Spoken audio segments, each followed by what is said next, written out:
Mari Mari Pulamien Pupeñi, Quiñe Pichino Tamio Fundati, Wincasumura.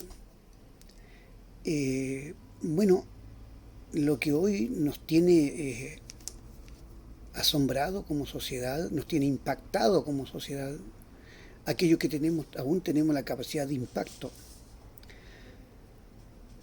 es lo que pasa en Estados Unidos, la potencia mundial, donde se ha quedado al desnudo las tremendas desigualdades que hay, el racismo y el clasismo que subyacen en la sociedad. Pero eso pasa en Estados Unidos, pasa en México, pasa en América Latina, pasa en Chile, en América Latina en general y en Chile en particular, lo vamos a tocar también.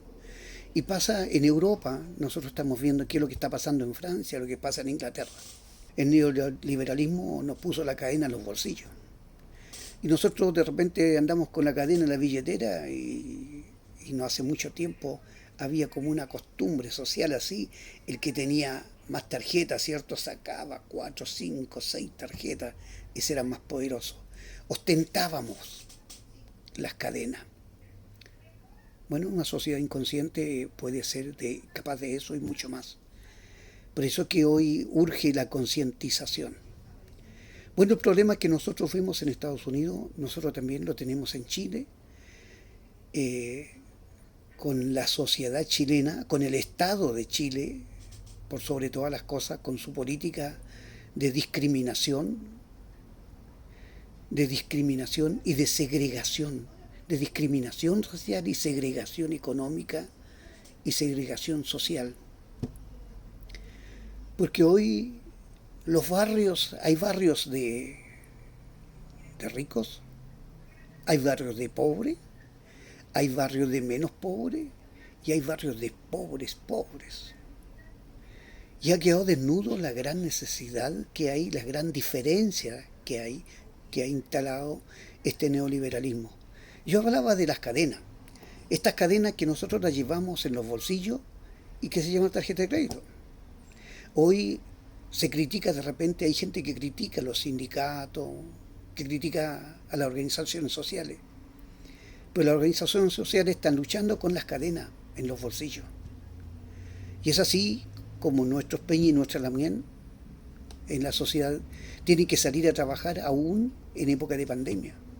Con esta tremenda pandemia, con esta tremenda crisis sanitaria que hay en Chile, donde somos los campeones mundiales nosotros de muerte por la pandemia, y donde nos ocultaron a nosotros hipócritamente cifras que no existían. Y el gobierno llama constantemente a conversar, a parlamentar. Después en esta crisis está la segunda conversación que ha llamado el gobierno. ¿Cómo es posible que la gente tenga que salir a trabajar? Lo dije en una intervención anterior. ¿Cómo es posible que la gente tenga que salir a trabajar con una pandemia encima? Pese a la pandemia, la gente se expone. O se muere por la pandemia o se muere de hambre. Esa es la realidad. Y entonces el gobierno comienza a llamar a parlamentar. Vamos a parlamentar. Vengan todos los amigos a parlamentar. ¿Y para qué está el parlamento? ¿Cuánta plata costó el parlamento en Valparaíso? Y la pagamos nosotros, la pagamos todos. ¿Para que después parlamenten en la cocina?